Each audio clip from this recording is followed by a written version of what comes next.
कैकई का पश्चाताप कविता मैथिली शरण गुप्त द्वारा रचित साकेत महाकाव्य का एक अंश है। यह कविता साकेत महाकाव्य के अष्टम सर्ग से ली गई है। आज हम इस कविता की व्याख्या समझेंगे, लेकिन व्याख्या समझने से पहले इसका संदर्भ जानना जरूरी है, तो ही हम कविता को अच्छे से समझ पाएंगे।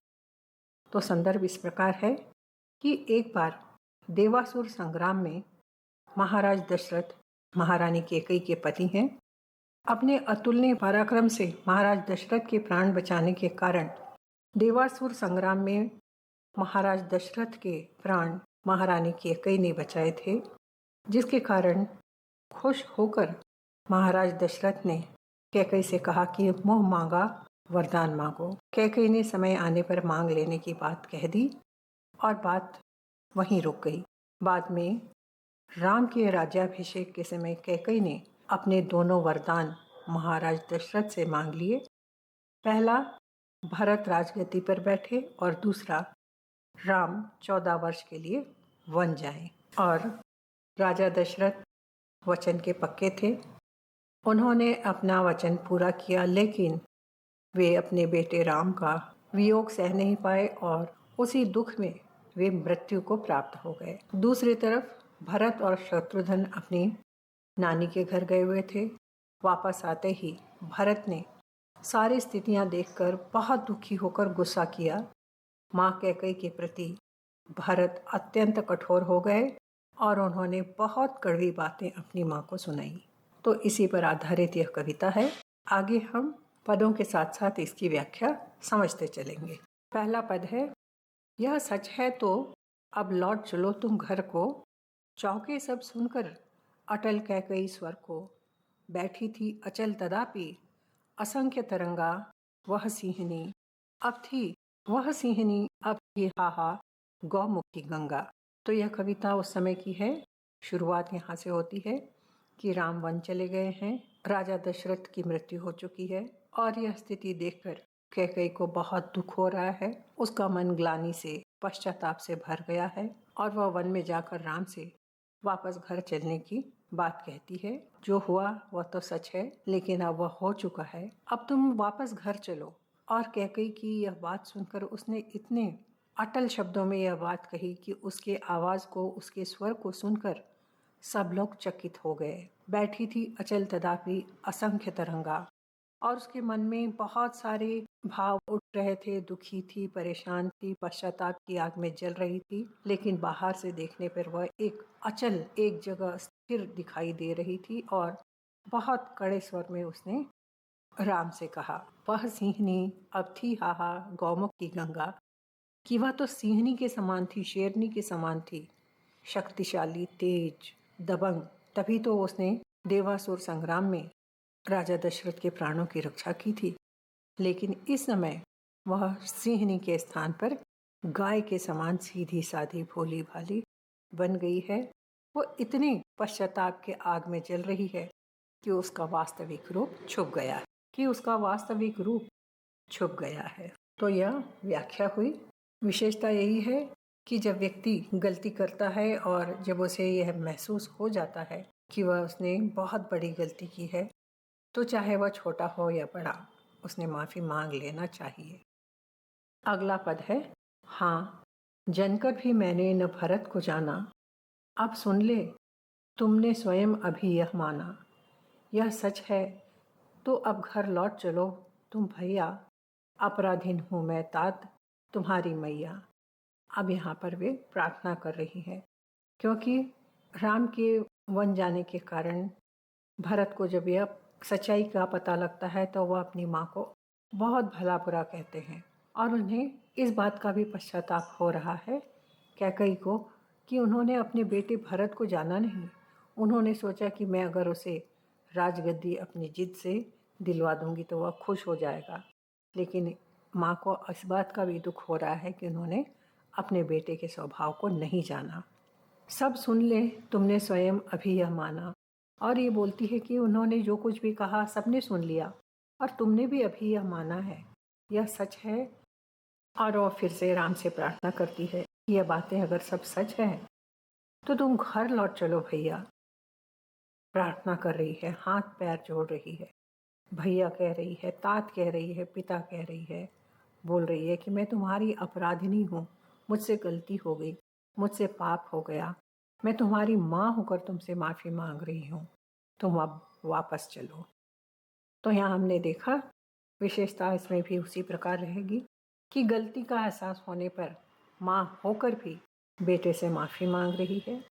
और दूसरी बात यह कि कैकेयी भरत की माँ थी, लेकिन माँ केवल जन्म देने से माँ नहीं होती, बेटे के बच्चों के स्वभाव को भी अच्छी तरह जानना चाहिए, उन्हें लालची नहीं बनाना चाहिए। और कैकेयी ने यह कार्य किया जिसके कारण उस लालच की सज़ा उसे स्वयं मिल गई।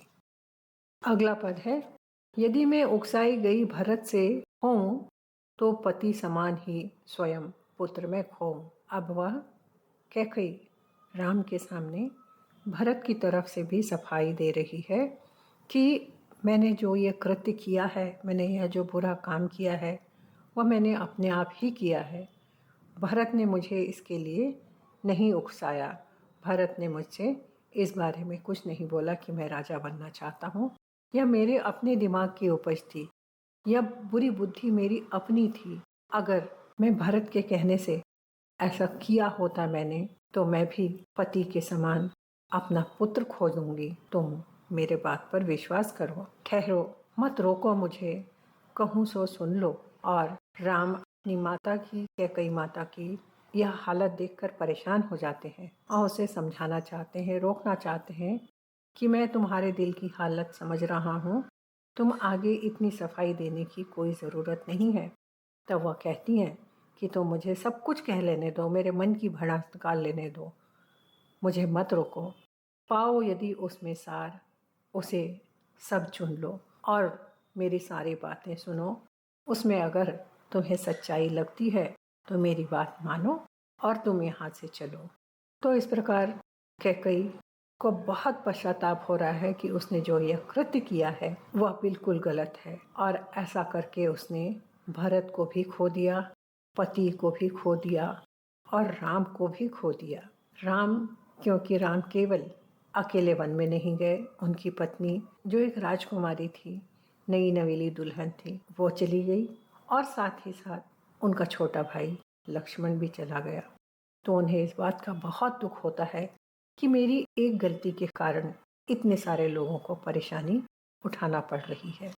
करके पहाड़ सा पाप मौन रह जाऊं, राई भर भी अनुताप न करने पाऊं। वो कह रही है कि मैंने जो पाप किया है, मैंने जो यह काम किया है, वह पाप है, और पाप ऐसा वैसा भी नहीं, विशाल पर्वत के समान है, बहुत बड़ा पाप है। और जब मुझे इस बात का एहसास हो गया है कि मैंने गलत किया है, तो उसके लिए मैं माफ़ी भी ना मांगूं, अनुताप भी ना करूं, दुखी भी ना हो पाऊं। उल्का सी रानी दिशा दीप्ति करती थी, सब में भय, विस्मय और खेद भरती थी, और आज रो रो कर पश्चाताप की आग में जलकर वह रानी, जो एक उल्का के समान थी, जब तारे टूटकर नीचे गिरते हैं तो कितनी चमक के साथ वे गिरते हैं, उसके समान वह रानी थी, दीप्ति थी, चमकती थी, तारा के समान चमकती थी, नक्षत्रों के समान चमकती थी। और उनका व्यक्तित्व देखकर सब लोग डर जाते थे, विस्मय करते थे, आश्चर्यचकित होते थे और खेद भरती थी, और सब लोग उससे परेशान भी रहते थे। लेकिन आज उसकी हालत एकदम विपरीत हो गई है, वह एकदम शांत हो गई है, दुखी हो गई है, रो रही। अगला पद है, क्या कर सकती थी मरी मंथरा दासी, मेरा मन ही न रह सका ना निज विश्वासी। तो यह संदर्भ है कि कैकेयी की एक मुँह लगी दासी थी मंथरा, उसने ही यह बात कैकेयी के मन में भरी थी कि तुम्हारे 2 वरदान बाकी हैं, उन दोनों वरदानों को मांग लेने का आज समय आ गया है, और राजा से तुम ये दोनों वरदान मांगो, क्योंकि अगले ही दिन राम का राज्याभिषेक होने वाला था, और वो एक दिन पहले उसको यह सिखाती है कि तुम ये दोनों वरदान मांगो कि एक तो भरत को राजा बनाया जाए, क्योंकि भरत बड़ा बेटा नहीं था और नियम के अनुसार राजा का बड़ा बेटा ही राजा बनता था। तो मंथरा ने सिखाया कि भरत को राजा बनाने के लिए वरदान तुमने जो मिला है वो आज मांग लो, और दूसरा यह कि राम को वनवास भेज दिया जाए 14 वर्ष के लिए, क्योंकि उसे इस बात का डर था कि राम अगर यहीं पर रहा तो भरत को राजा बनाना कोई मायने नहीं रखेगा, क्योंकि भरत उस राजगद्दी पर बड़े भाई के होते हुए नहीं बैठेगा। इसलिए वह 2 वरदान मांगती है मंथरा के कहने पर, कि एक तो भरत को राजा बनाया जाए और दूसरा 14 वर्ष के लिए राम वन को जाए। तो बोलती है कि मंथरा तो दासी एक बहाना था, क्योंकि मेरा मन मेरा ही विश्वासी नहीं था। मैं अपने आप पर से विश्वास खो चुकी थी। मैं सारी गलती जो कुछ कार्य किया है मैंने गलत कार्य, उसके जिम्मेदार मैं ही हूँ। जल पंजरगत अब अधीर अभागे, ये ज्वलित भाव थे स्वयं तुझ में जागे। अब वह अपने आप को कोस रही है कि यह जो शरीर है, पंजर हाड़ मांस का जो शरीर है, उसकी गति हो रही है। वह अधीर हो रहा था, व्याकुल हो रहा था तुरंत सुख प्राप्त करने के लिए, और उस अभागे मन में और हड्डियों की उस शरीर में जो अभागा मन था वह जल रहा था, और उस जलने के कारण मेरे मन में ऐसे भाव जागे और मैंने पूरे परिवार को नष्ट कर दिया, और आज मैं उस आग में स्वयं जल रही हूँ। यह लगाई हुई आग मेरी थी और उस आग में मुझे खुद ही जलना पड़ेगा। वह अपने आप को भी कोस रही है। हाड़ मांस का शरीर जो है वो व्याकुलता की निशानी है, हमेशा अधीर रहता है। गत मतलब शरीर, पंजर मतलब हड्डियों का, तो हड्डियों का ढांचा, ये जो शरीर है वह व्याकुलता की निशानी है, हमेशा व्याकुल रहता है। अगला पद है, थूके मुझ पर त्रैलोक्य भले ही थूके, जो कह सके कहे क्यों चूके। वह अपने आप को बहुत कोस रही है और बोलती है, तीनों लोग मेरी इस हरकत के कारण मुझ पर अगर थूकते हैं तो थूके, और जो कुछ भी मुझे बुरा कहना चाहते हैं कहें, कोई भी न चूके। मैंने वैसा ही काम किया है, मुझ पर लोगों ने थूकना चाहिए, मेरी भर्त्स ना करना चाहिए, मुझे बुरा कहना चाहिए, क्योंकि मैंने बुरा काम किया है। मैं सब सुनने के लिए तैयार हूँ, लेकिन मुझसे छीने न मात्र पद भरत का मुझसे। लेकिन भरत भी मेरे इस बात के कारण, इस हरकत के कारण नाराज हो गया है, दुखी हो गया है, वह भी मुझसे दूर हो गया है। मैं सारे कष्ट सह लूँगी, लोगों की डांट सुन लूँगी, जो मुझे भला बुरा कहेंगे वह सब सहन कर लूँगी, लेकिन मुझसे मेरा बेटा, मेरी माता का मुझसे बेटा भरत मुझसे न छीने।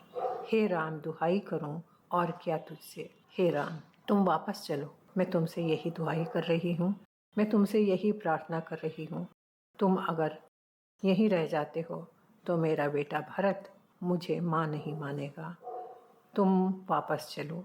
और युगों तक चलती रहे कठोर कहानी, रघुकुल में भी थी एक अभागिन रानी। कैकेयी अपने पश्चाताप की आग में इस प्रकार जल रही है कि वह अपने आप को ही श्राप भी दे रही है, और कहती है कि युगों युगों तक, वर्षों तक, दशकों तक मेरी यह कठोर कहानी चलती रहे कि एक ऐसी दुष्ट रानी थी रघुकुल में भी।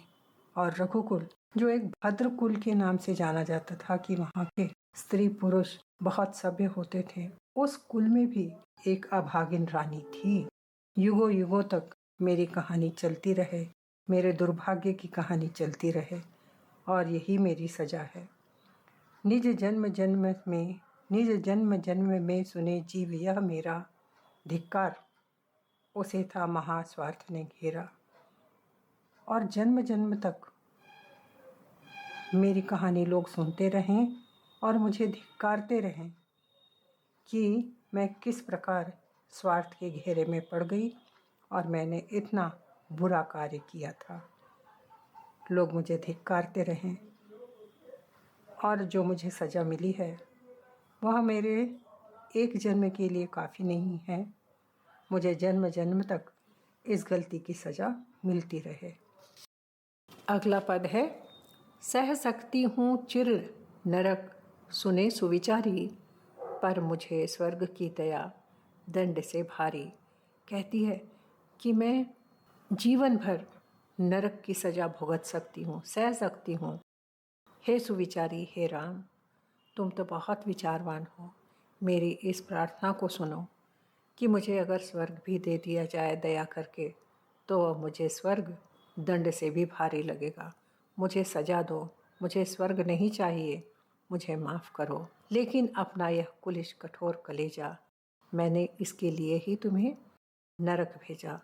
लेकिन मेरा तो जो कलेजा है, मेरा जो मन है, वह तो कुलिश है, काला है, उसमें स्वार्थ भरा है। मेरा कलेजा कठोर है और शायद इसीलिए मैंने तुम्हें नरक भेजा है।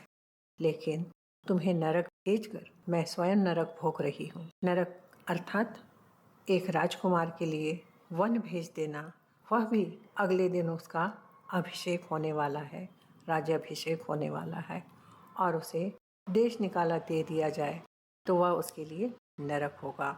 और इस पश्चाताप के समय कैकई सब कुछ कह रही है कि मैंने तुम्हें नरक भेज दिया। मेरा कलेजा कठोर था, मेरे मन में स्वार्थ भरा था, और उसी वजह से मैं आज यह नरक भोग रही हूँ। अगला पद है, घर चलो इसी के लिए, न रूठो अब यूं, कुछ और कहूँ तो उसे सुनेंगे सब क्यों। और इतनी प्रार्थना करने के बाद वह कहती है कि अब मैंने सब कुछ तुमसे कह दिया, अपने मन का हाल कह दिया, मैं क्या चाहती हूँ सब बता दिया। अब तुम उन्हीं बातों को सुनकर घर चलो। अगर तुम मुझसे नाराज़ हो, दुखी हो, तो छोड़ दो, अब न रूठो, मैं माफ़ी मांगती हूँ। कुछ और कहूँ, और इससे अधिक मैं क्या कहूँ, और अगर कहूँगी तो सारी दुनिया सुनेगी। तो मुझे इतना नीचे मत गिराओ और तुम चलो। आगे वह यह भी कहती हैं कि मुझको यह प्यारा और इसे तुम प्यारे, कि मुझको भरत बहुत प्यारा है और भरत को तुम प्यारे हो, तो तुम तो मेरे दुगने प्रिय हो, रहो ना मुझसे न्यारे। और वो कहती है, तुम मुझसे दूर मत रहो, तुम मुझे माफ़ करो और आज चलो, क्योंकि तुम मेरे बेटे के भी प्यारे हो। तुम भ्राताओं का प्रेम परस्पर जैसा, यदि वह सब पर प्रकट हुआ है वैसा। वे कहते हैं कि तुम चारों भाइयों का आपसी प्रेम बहुत गहरा है, एक दूसरे के प्रति सम्मान, आदर और प्रेम जो है वे सारी दुनिया देखती थी और उसे ही सही मानती थी। लेकिन आज ऐसा अवसर आया है कि वह प्रकट रूप से सभी को दिख रहा है कि वे जैसा जानते थे आपसी प्रेम आप सभी का, आप चारों भाइयों का, वैसा ही है। तो पाप दोष भी पुण्य तोष है मेरा। और बोलती है, ये जो मैंने पाप कर्म किया है, ये जो मैंने वरदान श्राप के रूप में राजा से मांगे थे, जो मुझे सबसे बड़ी गलती लग रही है, वह मुझे पुरस्कार के रूप में भी मिला है कि आप सभी भाइयों का आपसी प्रेम सब लोगों ने देख लिया। मैं रहूं पंकीला, पद्म कोश है मेरा। और वो बोलती है कि इसके लिए मुझे अगर कलंकित रहना पड़े तो मैं कलंकित रह लूंगी, क्योंकि यही मेरा कोश है, यही मेरा जीवन है, यही मुझे भाग्य ने दिया है। तो मैं कलंकित मैं रहूं पंकीला, पद्म कोश है मेरा। पंकीला का अर्थ है कीचड़। और वो कहती है कि मैं कीचड़ में सनी रहूं या मैं युगों तक इसी तरह कलंकित रहूं, लेकिन मुझे इस बात का संतोष है कि मैंने कमल के समान भरत जैसे पुत्र को जन्म दिया है। पद्म कोश है मेरा, पद्म अर्थात कमल, कि मैंने कमल जैसे बेटे को जन्म दिया है। छल किया भाग्य ने मुझसे आयाश देने का, बल दिया उसी ने भूल मान लेने का। कैकई कहती है कि भाग्य ने मुझसे यह गलत काम कराया, मेरे भाग्य में ही यह लिखा था, यह अपयश लिखा था कि मुझसे ऐसी बड़ी गलती हो, लेकिन उसी भाग्य ने मुझे यह भी बुद्धि दी कि मैं इसे अपनी गलती को स्वीकार करूं और तुमसे माफी मांगूं। अब कटी सभी वह पापाश नाश के प्रेरे, मैं वही कैकई, वही राम तुम मेरे, और मैं माफी मांग रही हूँ। मेरे सारे पाप नष्ट हो जाएंगे और मैं उसके बाद वही कैकई रहूंगी और तुम वही मेरे प्रिय राम रहोगे। मुझे माफ कर दो, जो हो चुका उसके लिए मैं अपने आप को कभी भी माफ नहीं करूंगी। जीवन नाटक का अंत कठिन है मेरा, प्रस्ताव मात्र में ही जहाँ अधैर्य अंधेरा। कैकई कहती है कि मेरे जीवन का नाटक अंतहीन है, उसका अंत होना, जो कार्य मैंने किया है, जो गलती मुझसे हुई है, उसका अंत होना कठिन है। मुझे उस गलती के लिए बहुत भोगना पड़ेगा। प्रस्ताव मात्र में ही जहाँ अधैर्य अंधेरा, और जो मैं प्रस्ताव लेकर आई हूँ माफ़ करने के लिए, मैं जानती हूँ कि तुम्हारे लिए बहुत कठिन है, लेकिन मेरे पास इसके अलावा कोई दूसरा रास्ता भी नहीं है। अनुशासन ही था मुझे अभी तक आता, करती है तुमसे विनय आज यह माता। और अब तक मैंने अपना जीवन बहुत अनुशासन से जिया है, अनुशासित जीवन जिया है, लेकिन न जाने मुझसे यह कैसे गलती हो गई। और उस गलती के लिए मैं तुमसे प्रार्थना करने आई हूँ। यह माँ तुमसे विनती करने आई है, माफ़ी मांगने आई है। अंत में कैकेयी कहती है, हो तुम ही भरत के राज्य स्वराज संभालो, कि जो राज्य मैंने भरत के लिए मांगा था उसके असली हकदार तो तुम हो। भरत का राज्य तुम हो, और स्वराज, और यह जो स्वराज है, जो अयोध्या नगरी है, उसे तुम संभालो। वह तुम्हारा राज्य है। मैं पाल सकी न स्वयं धर्म, उसे तुम पालो। और जो धर्म, एक माता का धर्म, मैं नहीं पाल सकी, नहीं निभा सकी, अब तुम मेरे बेटे को स्वीकार करके तुम उसे पालो।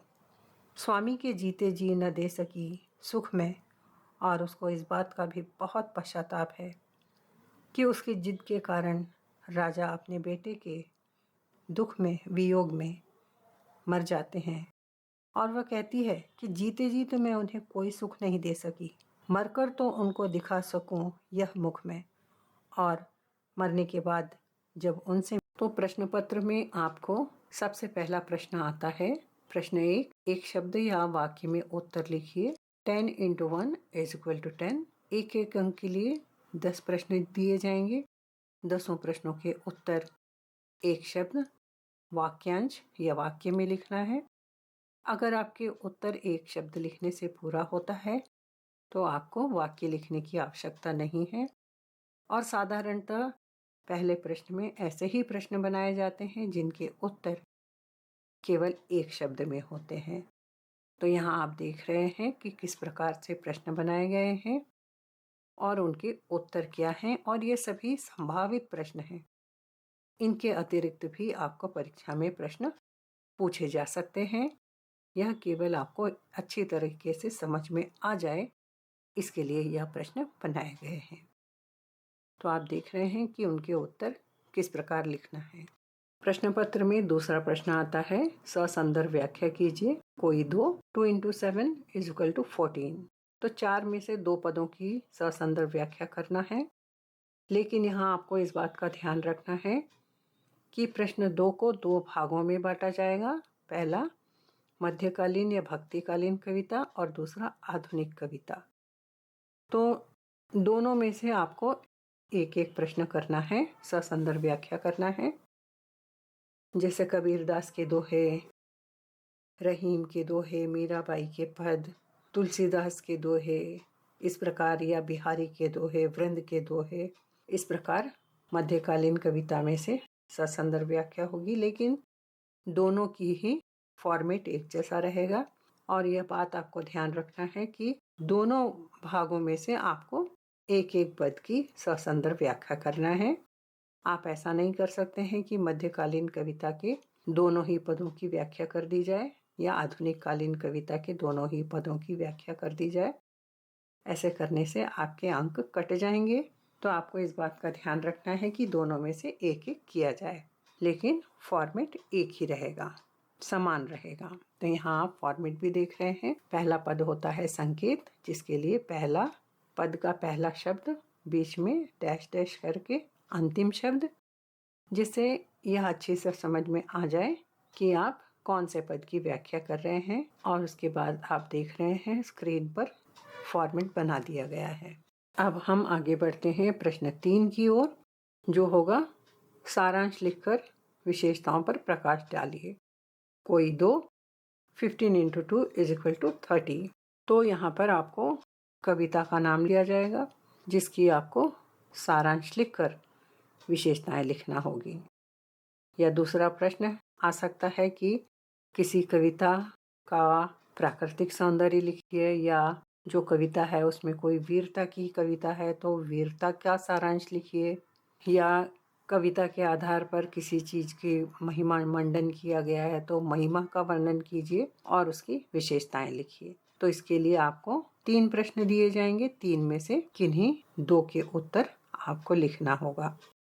तो आगे हम इसका फॉर्मेट देख लेते हैं कि सबसे पहला बिंदु होता है शीर्षक। जो शीर्षक आपको प्रश्न के आधार पर लिखना होगा कि जो भी कविता आपको सारांश के लिए लिखने के लिए पूछी गई है वैसा आप शीर्षक बनाएंगे। उसके बाद रचनाकार का संक्षिप्त परिचय लिखेंगे। तीसरा बिंदु होगा सारांश। तो पूरे चैप्टर का सम्मिलित विस्तार से सारांश लिखना होगा। इसके लिए आप जो ससंदर्भ व्याख्या में पदों की व्याख्या की गई है उसका सहायता लेकर सारांश बहुत आसानी से लिख सकते हैं। और विशेषता की हर पदों में हमने दी है कि क्या विशेषता है, वैसे ही संकलित रूप से आप उसकी विशेषता तैयार कर सकते हैं। आगे हम चौथे प्रश्न की ओर बढ़ते हैं।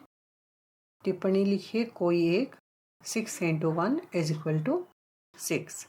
कोई 2 शीर्षक दिए जाएंगे, 2 में से किसी एक पर आपको टिप्पणी लिखना है। तो यहाँ फॉर्मेट दिया गया है, किस प्रकार होगा। शीर्षक लिखेंगे कि आप 2 से शीर्षक में से प्रश्न में से कौन से शीर्षक की व्याख्या टिप्पणी लिख रहे हैं। शीर्षक हो जाएगा, आप शीर्षक का परिचय दिया जाएगा जिसमें आपको किताब का, चैप्टर का और रचनाकार का नाम लिखना होगा। और अगला बिंदु होगा टिप्पणी या शॉर्ट नोट। तो आपको 6 मार्क्स के लिए लिखना होगा मुख्य बातें। कई बार ऐसे भी शीर्षक दे दिए जाते हैं जिसमें बहुत कुछ लिखने के लिए हमारे पास मटेरियल होता है, लेकिन हमें यहाँ इस बात का ध्यान देना होता है कि 6 अंक के लिए ही है तो हमें 2 पेज 2.5 पेज भर के लिखने की आवश्यकता नहीं है, क्योंकि ये प्रश्न ही सिर्फ 6 मार्क्स के लिए। आप कितना भी लिख देंगे तो 6 से ज़्यादा आपको नहीं मिलेंगे। तो इस बात का हमें ध्यान रखना है। तो ये आपको चौथा प्रश्न समझ में आ गया होगा।